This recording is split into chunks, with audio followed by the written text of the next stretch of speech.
15 del tiempo ordinario. La verdad es que tenemos unas lecturas de lo más sugerentes. En la primera lectura, Isaías nos lleva a ser sembradores, sembrar para poder tener semilla para sembrar y poder comer, algo a lo que todos estamos llamados a ser. Por eso vemos a lo que estamos llamados y cómo es la palabra de Dios la que nos debe de guiar. Por eso, al inicio de la creación, en el libro de Génesis se dice: y dijo Dios, haya luz, y existió el firmamento.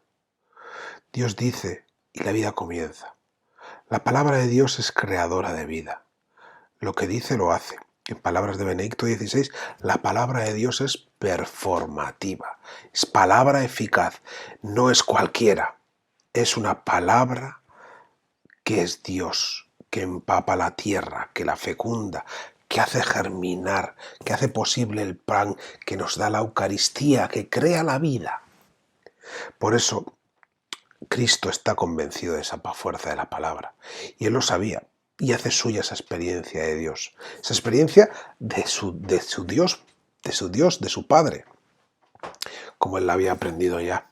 Por eso, Cristo siempre ha vivido abierto a lo que era la palabra de Dios, y la acoge la semilla y la cuida. Así la semilla germina para alimentar, para curar y para volver a ser sembrada. Por eso Jesús vivía convencido de que Él tenía la mejor de las semillas, esa mejor de las palabras, la de Dios, y Él trataba de entregarla. Por eso en los relatos evangélicos aparece, Jesús propone la palabra a la gente y lo busca.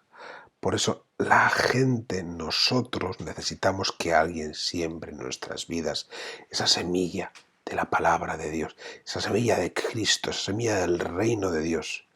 Y Cristo propone esa palabra, porque no solo de pan vive el hombre, sino de toda palabra que sale de la boca de Dios. Porque al final los que buscan van porque la palabra de Jesús caía en sus vidas como la lluvia en los campos. Eran palabras que engendraban vida. La palabra de Cristo engendra vida. Por eso un día alguien le dijo, alguien que se llamaba Pedro, por cierto: ¿a quién iremos si solo tienes tú palabras de vida eterna? Nadie les hablaba así. Era suya la palabra que daba la vida, porque ha venido para que tengan vida y la tengan de manera abundante, les decía a sus discípulos. Pero ¿qué tenemos nosotros que hacer para que las palabras de Jesús que siembra en nosotros, en la tierra de nuestra vida, qué tenemos que hacer para cuidar, para que crezca en nosotros y den fruto abundante? En algunos sitios he leído y asumo como mías 3 propuestas, 3 actitudes, con sus respectivas puestas en práctica. La primera es la de acoger la palabra. Solo la oímos, pasa por aquí, pero no entra en mí, no entra en ti, no entra en nosotros, se queda a las puertas. Para poder acoger la palabra de Jesús hemos de aprender a escucharla con interés y con el corazón. No desconectar cuando oímos la proclamación y ponerme a repasar aquello que tengo que comprar. La segunda actitud es colocar la palabra en el centro, en el medio de mi vida personal. Que eso es meditar y permitir que la palabra resuene en nosotros como una bella canción, que resuene, que no haga que durunde, que decía en euskera, que me haga mover, que me saque de mí. Y la tercera sería el esfuerzo por vivir esa palabra, vivir la propuesta que trae toda palabra de Jesús. Vivir es dar fruto, acoger y colocar en el centro, vivir, y la palabra dará fruto. Por eso tenemos que querer y dedicar tiempo a esa palabra de Dios. Dios, que muestras la luz de tu verdad a los que andan extraviados para que puedan volver al buen camino, concede a todos los cristianos rechazar lo que es indigno de este nombre y cumplir cuanto en él se significa. Este domingo comienza la Eucaristía con esta oración que nos muestra cómo es Cristo, que nunca deja de iluminar nuestras vidas, para que los que pueden andar ahora extraviados, o nosotros mismos cuando nos extraviemos, podamos volver al camino que nos ha mostrado Él con su vida. Esa luz que aparece y que nos guía es para que nosotros podamos ver cuando lo de Cristo, aquello que no es digno de nombre de Dios. De esta manera podamos rechazar aquello que es indigno de nuestro ser y a la vez poder cumplir aquello que significa cuando decimos que somos cristianos. Mira, Señor, los dones de tu Iglesia en oración y concede a los que van a recibirlos crecer continuamente en santidad. En la oración sobre las ofrendas reconocemos cómo tiene que ser este momento preciso. Como parte de la Iglesia estamos en oración y así presentamos los dones que van a ser convertidos en el cuerpo y la sangre de Cristo. La gracia con la que se tienen que recibir es la que tenemos que mantener en nuestras vidas al recibirlos. Creemos que es la mejor de las maneras para continuar este camino de vida en santidad, que es al camino que somos llamados.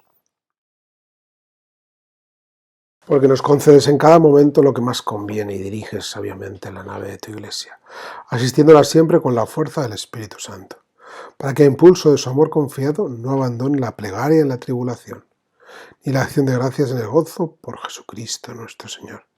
Es el prefacio noveno del tiempo ordinario, la acción del Espíritu Santo. Este prefacio, como dice su título, nos habla de la acción del Espíritu Santo en nuestras vidas y de cómo nosotros podemos recibirla. Y esto está muy ligado a cómo dejamos que Dios actúe en nuestras vidas, que es lo que acabamos de escuchar en el Evangelio. Por eso la semilla de Dios que cae en nosotros es aquello que más nos conviene. ¿Pero esto qué quiere decir? Pues no quiere decir otra cosa que muchas veces nuestras vidas son acción de Dios.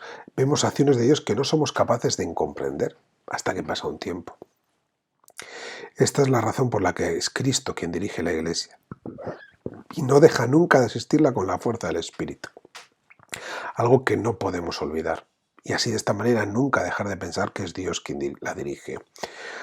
Cuando estamos en momentos de tribulación y cuando estamos en momentos de gozo, porque podemos caer en la tentación de pensar que solo en uno de ellos lo hace y no reaccionar ante la tribulación o no ser capaces de vivir en el gozo, en la acción de gracias. Por tanto, no podemos olvidar que es el mismo Cristo quien dirige la Iglesia siempre. En la tribulación, en la noche oscura, también está Dios. En el gozo también está Dios, algo que nunca debemos olvidar. Esta Eucaristía te pedimos, Señor, que cuantas veces celebramos este sacramento se acreciente en nosotros el fruto de la salvación. Al finalizar la Eucaristía nos reconocemos alimentados por el Señor, pero a la vez nos reconocemos imperfectos. Es esta una de las razones por las cuales la Eucaristía es el sacramento que como cristianos que con más frecuencia recibimos y recurrimos, para así nunca olvidar y acrecentar en nosotros el fruto de la salvación, de la acción de Dios en nuestras vidas, que nosotros recibimos, que es siempre acción de Dios y respuesta a la nuestra.